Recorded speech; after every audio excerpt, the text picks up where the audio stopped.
It's all fun and games till we get into the ring, and then you find out who's softer than Aquafina. If you can't stand the heat, stay away from my arena, cause all I bring is heat. You can call me jalapeno, keep my name out your mouth unless you're trying to sing. Accolades that you get from seeing a champion, belt, trophy, or ring. If you gotta show your bling, then tune in to the ship where we talk about it, man. But if you tune in, you better know it's showtime. Then every time he speak, man, he gonna speak his mind. Keeping the straight facts while others they just assume we're keeping it 100 while faking there's no room. With the loudest interviews and the hottest guests, you done dealt with the rest, now roll with the best. But before I forget, let me get back to the script. Introduce you to the host of the ship, Darren Smith. Welcome to the ship. We are live, day 4 of the ship, brought to you right here on Radio Row. Today's show, day number 4, brought to you by Lincoln University, KLTV ABC 7, Todd Clovier, Taylor Suits, Gates Barbecue, and of course, Jerry Cole.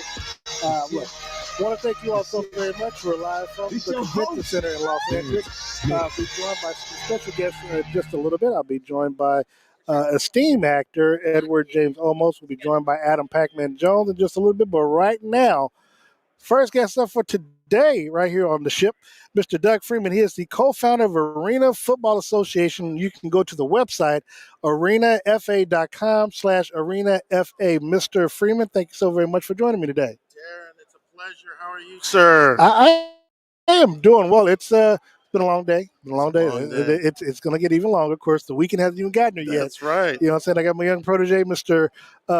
Mark Gunners over here, and I'm pretty sure before the weekend is out, I'm going to be I'm pretty sure I'm going to be aged. Well, look, I want to thank so much. First things first, for our audience, tell us what Arena Football Association is and how it came about. Yes, so thank you for having me. The Arena Football Association. Thank you. Yeah. The Arena Football Association is a recently established league. We started in 2021 with 5 teams in Texas for the Lone Star Series, and we did it quietly, Darren. Okay. Because often people say things like, if Vince McMahon with X number of dollars that is can't true. do it, why can you? So we said nothing. We said absolutely nothing, and we tested it, and the league went very well. And so this year we wanted to do more and expand, and we are very proud to say we've added the Magnolia State Spartans in the Jackson area. And right in Kansas, 2 days ago, we had a great event at the Petroleum Club announcing the Wichita Force. Wichita Force is now AFA family. Okay, so now when people think of arena football, give us an idea of what some of the rules are, Sure. the layout of the land and stuff like that. Absolutely. For those of you not familiar, it starts in about a hockey size arena, 200 by 85 feet. For football terms, you go from 100 feet and you cut it in half. Yeah. Now you're 50 yards. You're 8 on 8 instead of 11 on 11. And you teach things like a speeding receiver so that momentum is in and you get faster cuts and, of course, higher scoring game. Ultimately, the arena game is what they call a fast format version of a traditional game. So the NFL is your traditional format. The arena game is fast. It's high scoring. We have what we call top 3% talent guys that, I don't know if people know this, but there are 12,000 kids in Division I football. Yeah. All those great players, and only 300 go to the NFL Combine. So what happens to numbers 301 to 1,000? Those are phenomenal players. They're University of Kansas players, they're Big 12 players, a whole host of other players, and we bring them in, and those players make up the backbone of our league. How does one – so, okay. I know you talked about Vince McMahon and excuse me. Oh, sure. So I know you talked about Vince McMahon, but what went into the mindset of I want to start a football league? There you go. Well, some people have pandemic moments. I would like to say we did it that way. We had our pandemic moment before the pandemic in 2019. My 2 founders and I are primarily management consultants to the Fortune 1000. We do a lot of big business turnarounds and operational business improvement projects, but we have to do more in life. And the 3 of us had one thing in common. We're sports fanatics, particularly football. So we looked into purchasing a team, and ultimately is a team that's currently in our league, the Amarillo Venom. And the number, hey, we're numbers guys. The numbers didn't quite work out. Flash forward to 2021, and an opportunity emerged where there were some teams that looked like they're doing an exhibition schedule. And we put our heads together and said, well, I know it's the heart of a pandemic, but we're going to launch a league. And we're going to do so successfully. And we're going to do so on great business models and business principles. And we did it. And with the success of 2021, we build on that to expand in 2022. We are joined by Doug Freeman, co-founder of Arena Football Association. Join us live on the ship. I want to give a special shout out to Nina Howard. I know she's watching. She commented in the StreamYard, so if I didn't give her a shout out, I probably won't have dinner when I got back to Kansas City. Hi, Mom. But be that as it may, look, you said you're a numbers guy, and so Yes. I deal in X's and O's, facts and figures. Sure. If it didn't work for Vince McMahon, and I asked this because Kansas City had an arena football league team. I think it was called the Renegades. Just maybe 5 years ago. So, and I guess it might have been the AFL or something. And it did not obviously pan out because they're no longer there. How is your model different? Sure. Because I'm sure oftentimes is based off of television content, that type of revenue. The type of business model that you all have in place, you said it was successful, but how do you keep it successful for the long haul, for especially as you said, those players who don't make it to the NFL to come and join your league? Yeah. So the good thing about last year is that there were a lot of lessons learned. One of the first, and we look at the AFL, the original Arena Football League, and one of the things that we thought that we had to improve on is just the geographic location, right? Yeah. So if you put a team like the great LA Kiss here, there's a bit of a problem. You got 10 or 11 teams in LA. You do. And by definition, last night. And by definition, you fall at number 12.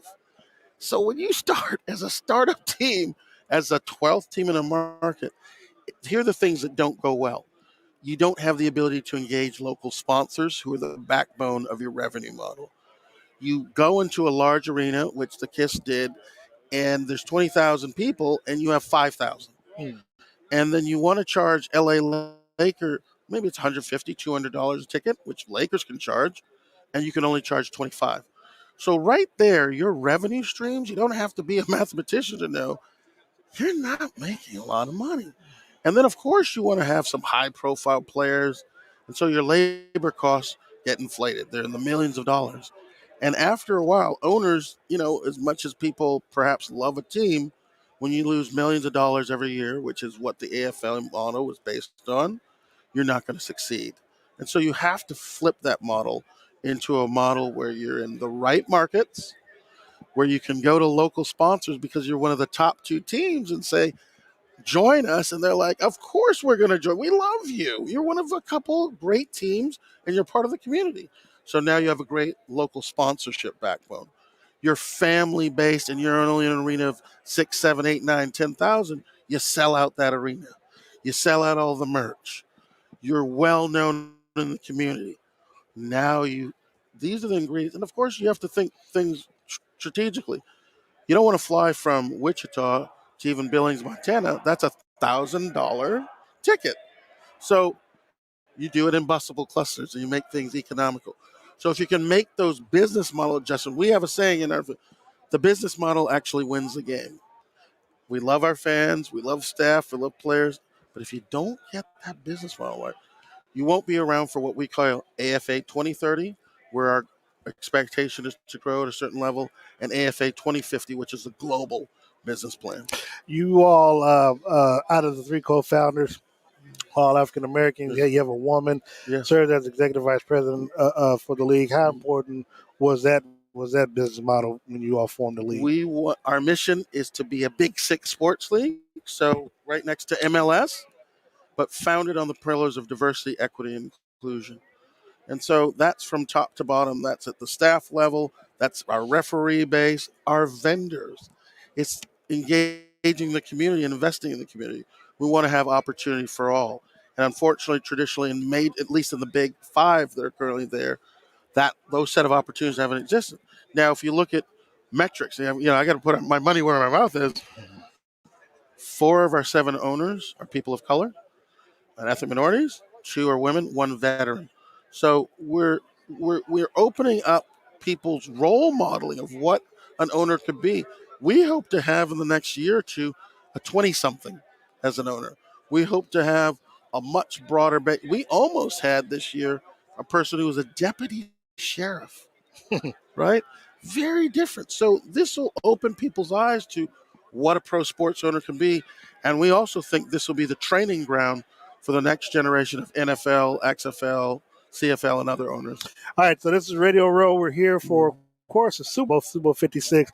Got to get your thoughts on the big game this weekend. Yeah. I'm from Kansas City, as you know. So I am sorry. Yeah, sorry still for a your little loss. salty. Still haven't gotten quite over it. Probably won't for a long time. Right. Probably That was until a the little season tough. starts again. But your thought process on this expanded season that the NFL done, first time 17-game season that culminates this Sunday between the Rams and the Cincinnati Bengals. Your thoughts on Sunday's matchups? I've talked to a lot of folks about. I have 2 streams of thought. Option 1, I think it'll be a blowout, and that would be a 42-21 score, 42-20, and that would be a Rams win. Option 2, parlay right quick. Okay, you check that one. That's one. Okay. Option 2 is the big boys, the heavies. The defense comes through. They plug those holes. They shut, the DeMars and others down. They shut Odell down, Cooper, and now we're talking a tight game, and that's a 20-17. But both cases, it's the Rams. Really? Both cases, it's the Rams. You don't see now, mind you, now you've had a team from the Bengals knocking off the Titans, going into Kansas City, knocking off the Chiefs. You don't think they got enough confidence to come in and do, because nobody expected the Bengals to be here. Right. No, I didn't. Right. So you've got them knocking off the top 2 teams in the AFC. You don't think that gives them confidence going into Sunday's game? I think they have phenomenal confidence. I love their coach. I love Joe Burrow. I love DeMar. I love everything they do. They're a workman-like team. But the challenge that we have when you're talking about a team like that is who you're going against. And what I like better is Sean McVay. This is a man that's gone through a Super Bowl. I think if I'm a Sean McVay, I've been thinking about this opportunity for a very long time, what I'm going to do differently, how I'm going to get back. I think that experience is going to translate well to settling the players down. And I think, to be brutally honest, Sean, in a year with his quarterback, basically has been unstoppable. Yes, he had more losses than we probably would have anticipated for the Rams, but he forecasted that Matt Stafford would fill the gaps for what his kind of offense will need. So you've got the power of that Stafford-based offense. Look, you got Von Miller, you got Jalen, you've got the best player in my man Donald. You don't think these boys are going to rise to the occasion? I'm putting my money on Sean's team. I don't have a problem with that assessment. And when I start thinking about it, I'm not thinking more so about Sean, but I'm thinking of someone like Aaron Donald. His legacy. Yes. Obviously playing the Super Bowl before against Brady and the Patriots, they lost 13-3. Now, granted, it was more the offense than the defense. Right. The defense did their job. Right. And so obviously he wants to go down as one of the best in his position. 3-time All-Pro, seven-time All-Pro, and a 3-time Defensive Player of the Year. Sure. I think this game is important. I think they want to. I know that's one of the things Von Miller said, that he wants to win this game. Yeah. For him. Look, Matt Stafford, obviously the pressure, all the the talk of his time in Detroit. Stan Kroenke, I will give the man credit. He put his money where his mouth is. He's done what Jerry Jones hadn't been able to do in 25, 26 years, and that's try to buy a championship. Right. And people talk about the amount of draft picks that that they've given up. All of it is forgotten. Correct. If you can take care of business now, for Kansas City, you look at Patrick Mahomes. They've had 2 cracks at it. They won one. Yes. Could have had a third crack. Get all this stuff done on his rookie contract. Next year starts his new contract. It might be a little bit harder because of the pieces that you're trying to keep. Correct. Not quite sure if it's going to happen, but if you're Stan Kroenke, again, he paid for the stadium, $5-6 billion. That's right. it all culminates down to Sunday. So if you're right, so you think it's going to be more of the blowout, you think it's going to be more of the close game? Either one. I think it'll be actually. I am actually going with the close game model. I think it's gonna. I think these defenses are gonna surprise my thing people. is, if it's a close game, Yeah, that gives a slight edge to the Bengals because all it does is it feeds them. Because if you got that firepower, you're at home. that's Super right. Bowl home team playing at home for the second year in a row, even though they're still the road team. But if you're at home and you're that close, You're right. and you're supposed to be a high-powered offense, Yes. and the Bengals are that close going into the fourth quarter, I don't know. It doesn't. I don't like that. I don't like that. I don't like that showing up, but I like Aaron Donald shutting them down with Jalen in that quarter. And so, you didn't have the quality. No offense to the Chiefs. Your defense did a great job for the game, but you don't have the Jalen's. You don't have the Vaughns. And those are the kind of players. They need the Jalen if you got Patrick Mahomes. That's the problem. Well, that's the flip right. side. That's right. So, these are the kind of players I want in the fourth quarter to make sure that Joe Burrow doesn't have that big comeback. So, ordinarily, I totally agree. But I'm like, if I've got my man Aaron Donald, if I've got Jalen, these boys know how to play. That's why they're all stars. That's why they're the best of the best. They can shut down a Joe Burrow in the fourth quarter. Derek Freeman, before I let you go, let people know once again where they can find your website and as well if you're on social media. Yeah, so social media, you can find the Arena Football Association, Facebook, I think Twitter, probably Instagram. People will find out many more. We've got a lot of fireworks coming in the next couple of months, so our website will have much more to come. We also have the ability to people to get in the league. We're on a WeFunder site. We're raising $5 million. And in the last 6 weeks from start, we've raised over $1.1 million. And even my daughter has invested $100. You can do $100 and you can own a part of a league. I'm sorry. When does the season kick off? April 15th, Easter weekend. And for those of you that know the excitement of promotions, we typically have some of the biggest Easter egg hunts. Hopefully Wichita will decide to do that as well. But our team hopefully will have the biggest Easter egg hunts in their cities, and there'll be a blast for families. Appreciate you very much for stopping by. Darren, it's an honor and pleasure. Honor's all mine. We'll be right back after this timeout. Thinking about a career in law enforcement? The Lincoln University Law Enforcement Training Academy is the only one of its kind. A semester-long evening program focused on diversity and learning how to handle the biggest issues facing law enforcement officers today. We train recruits to be community-oriented police officers. You'll graduate with confidence, ready to meet the needs of our communities. Located in Jefferson City, Missouri. Learn more at lincolnu.edu. As you prepare for the big game, enhance the flavor of your foods. Serve up Gates sauce and seasonings made with fresh and flavorful ingredients. It's better for your meats, potatoes, vegetables, soups, and salads, and it's better for your plate. It's so good, and it's gluten-free. Unmistakable taste by Gates. It's a Kansas City tradition. Go online at gatesbbq.com. Shipping all over the world. Hi, may I help you? So we can Yep. Well, ladies and gentlemen, we are back here, back from a quick commercial break. I am going to be talking to the famous Edward James Olmos in just a matter of seconds. Of course, he's got to finish eating his food. I don't know if he realizes that. So we're going to talk to him shortly. Now, don't be mad at the man, because I know the last time we talked to him 2 years ago, he was in Chiefs jersey. Let you all know right now, he's still pulling for a Missouri team that was in Missouri. It's going to be the Los Angeles Rams. So he'll be coming over in just a hot second. But in the meantime, look, arena football is back. I just, it's amazing some of the things that you learn that you find out. But it'll be back there in Wichita. They'll probably be the number 2 team behind the Wichita Shockers out there. And but look, we're here live in Los Angeles. First of all, obviously she wasn't paying attention. I shouted you out, Mama. I'm not gonna keep shouting you out every time I go live. But yes, shout out to Nina Howard for the umpteenth time. But look, we are. Hey, how you doing? But we're live here at Radio Row. Of course, the Super Bowl 56 takes place this Sunday. You got the Los Angeles Rams taking on the Cincinnati Bengals. The Bengals are a 4.5-point underdog. Something that I think you started out at 3.5, and more money, I guess, has gone over to the side of the Rams. So maybe a lot of people are thinking that it's going to be a blowout. Not quite sure. Hoping it doesn't continue to stay that way. If I, all right, so we've got people. We got Anthony Anderson right behind us right now, just using language that's not good for for radio right now. But yes, I guess it's gonna happen anyway. And yes, he'll be over in just a second. So,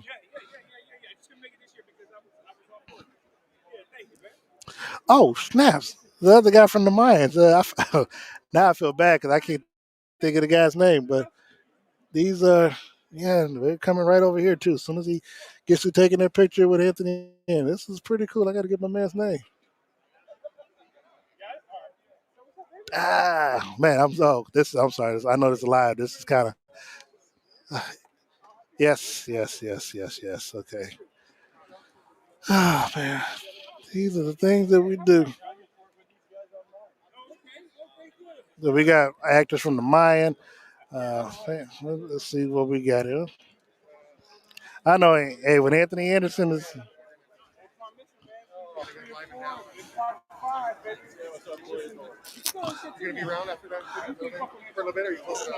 Nah.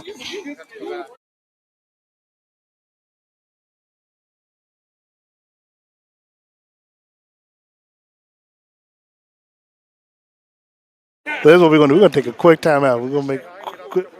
Sure, if he comes through. Yeah, if he wants to. Oh Lord. Okay, we'll take a quick time out. We're gonna come back, and when we do, we'll be joined by Edward James Olmos.